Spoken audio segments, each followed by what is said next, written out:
y después de eso ocurren las cosas. Y las cosas no ocurren con la pareja, sino que ocurren con los otros. Esto es algo, esta tremenda desgracia es algo muy interesante de ver en este sentido.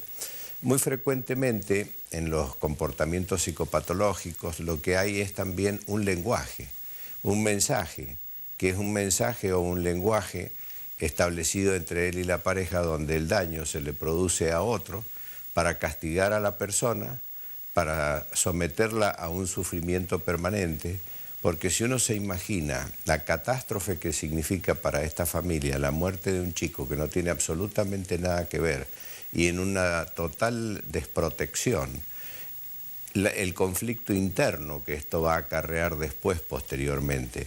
De tal manera que uno puede decir que durante todo este periodo, de manera consciente o inconsciente, el sujeto ha tenido algunas características en su personalidad, por lo cual, en lugar de resolver las cosas de manera directa, lo que hace es generarle un castigo y un sufrimiento que tenga durabilidad en el tiempo, que esto hace que sea muchísimo más dañino todavía. Hay casos donde directamente el hombre, lamentablemente, bueno, asesina a su brindarle o darle un daño mayor, ¿no?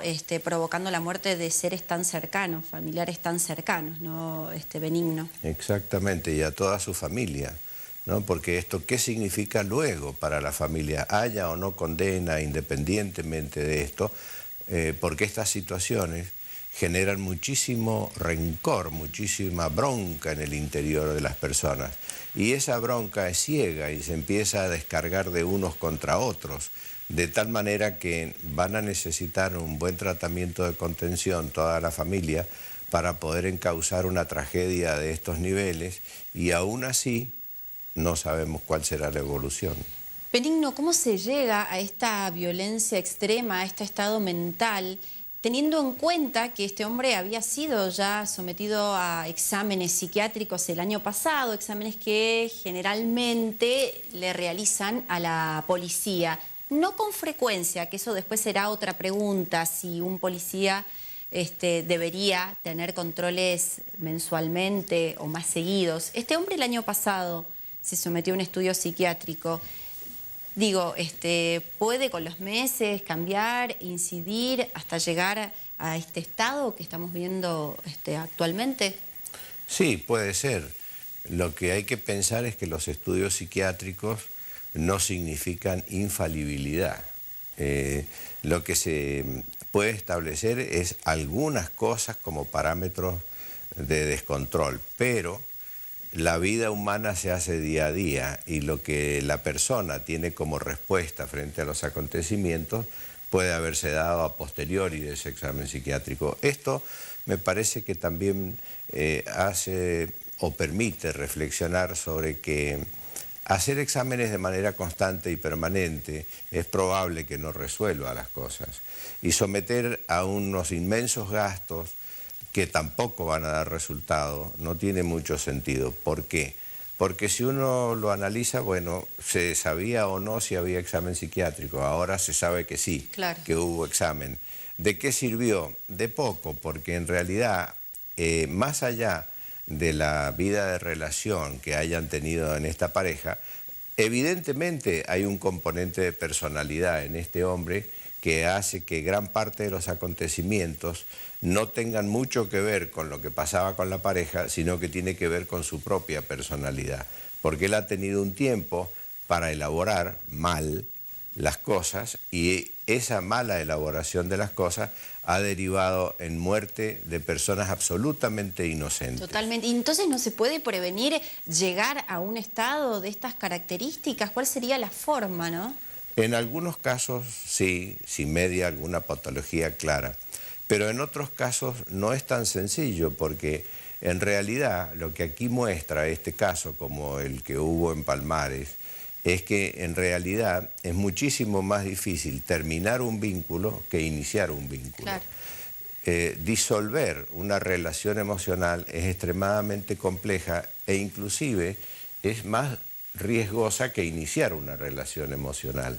¿Por qué? Porque aparte de lo que es el amor, cuando se establece un vínculo de pareja, hay relaciones que están vinculadas a otras cosas, a veces a los intereses, a veces al orgullo, a veces al proyecto existencial que se había realizado, de tal manera que disolver ese vínculo es mucho más difícil y entonces es muchísimo menos previsible, porque no necesariamente entra en el ámbito de la psicopatología, sino que entra en el ámbito de la complejidad de las relaciones humanas. Y entra dentro de los relatos salvajes que hace semanas atrás hablábamos también, la violencia que se genera y que hay cada vez con más frecuencia en nuestra sociedad. Es un ejemplo claro lo que estamos viendo también. Y cómo va y se va incrementando en nuestra sociedad mendocina, doctor. Sí, lamentablemente esto que usted señala es muy cierto. Si hay un trasfondo de violencia incrementada, de facilidad para la comisión de actos de agresión y de convicción, aunque sea falsa, pero de convicción de que hay impunidad, entonces la gente se siente, entre comillas, lo cual no quiere decir que esté bien, entre comillas, se siente como si tuviera un derecho a los actos sin un control. Entonces esto sirve como telón de fondo, no es la excusa, no es el fundamento.